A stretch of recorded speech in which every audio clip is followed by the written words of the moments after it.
Okay, ni kita boleh hitamkan.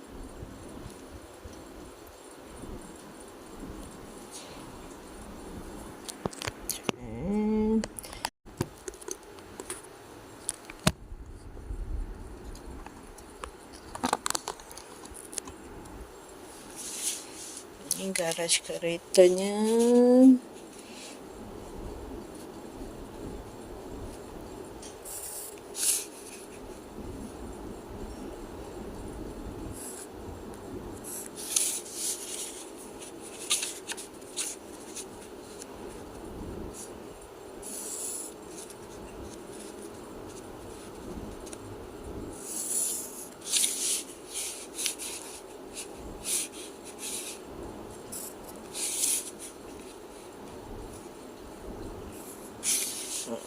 Okay, so ni nanti kita bolehlah buat pagar sikit.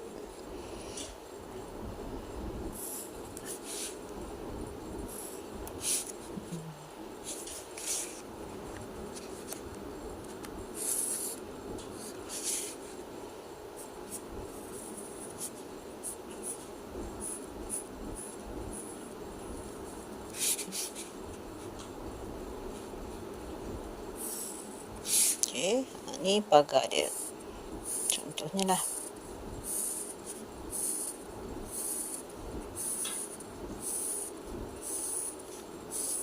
Okay.